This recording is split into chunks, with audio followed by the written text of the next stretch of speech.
Hey YouTube, what's up? This is Video Game Girl 2100 and I am doing a review for Dragon Age 2 for Xbox 360. And this is just a review for the Xbox 360 version. There's different features and the different console versions, so if you're planning on getting a different console version, then this isn't the right review for you. This game is the second installment of the Dragon Age Origins series. Um, the two games are pretty similar, but they have some new features that are pretty cool. The first thing is that there's three classes. There's the warrior, the mage, and the rogue. And all three classes have different weapons. The mage has staffs, which you can use for different types of elements of spell making, like cold and fire and nature and spirit and so on. The mage is pretty cool because you can stand off to the sidelines and just shoot spells at people, or you can do really awesome big spells that are good for, I would say, first time players, maybe if you're new to RPGs, or if you just like doing really big spells and blowing up people, then a mage would be really good for you. A warrior, they can use two different weapons. You can use a sword and a shield, or a um, double wield weapon, which the sword and shield, like the title, you use a sword and a shield, which would be good for people who really like to use defensive style tactics instead of offensive. And then the double wield swords, they're longer swords and you only use a sword, which is good if you just feel like hacking away at your enemies and use more offensive tactics. And then lastly is the rogue, who you can use the dual weapon, or you can use um, bow and arrows. And the bow and arrows is also good to if you prefer standing off to the sidelines and you can just shoot people with your bow and arrow.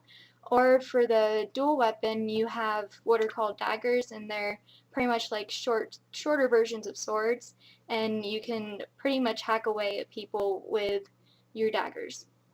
The second thing is the weapons and armor. The different weapons, they have special added bonuses to them, but you can only get these special bonuses and you can only wield these weapons if you have a certain level of ability.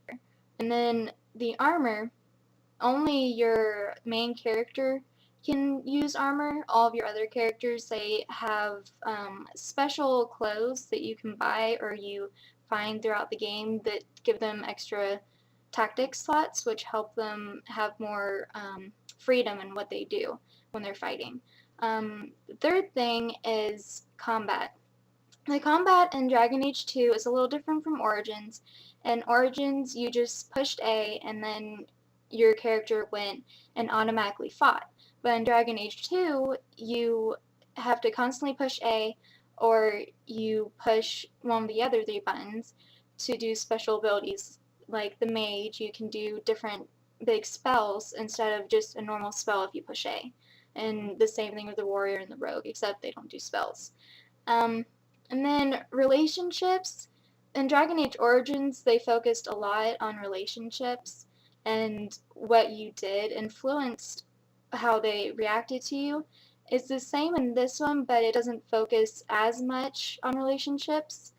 In Dragon Age 2, you have to go to wherever the characters are living to be able to talk to them. It's not like in Dragon Age Origins where you could just go up to somebody and talk to them, which I actually prefer because in Dragon Age Origins you didn't really know when to talk to them, but in Dragon Age 2 it'll show you in your what's called your journal, and you know when to go talk to them to help your relationship or hinder your relationship.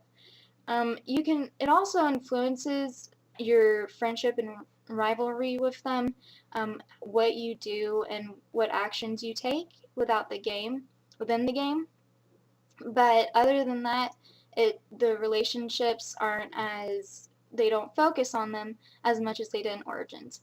Um, and then your journal, that is where your quests show up, and you can get quests by either talking to NPCs, which are the computer generated characters, or it shows up, it just shows up because of whatever reason.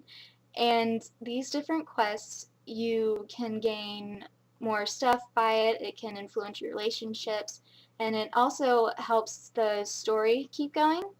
Sometimes it'll be the main quest where you have to do it for the story to continue, or it may be a side quest where you can get more money or get a better relationship with somebody.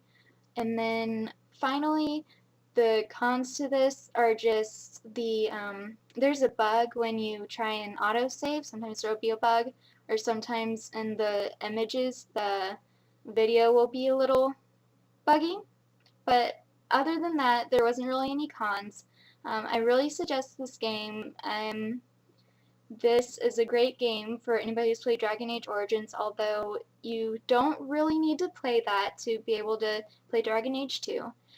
This is a great game too for anybody who's new to RPGs because you can decide which level of gameplay you want, and I put in about 36 hours of gameplay to finish the game, and I had it on casual.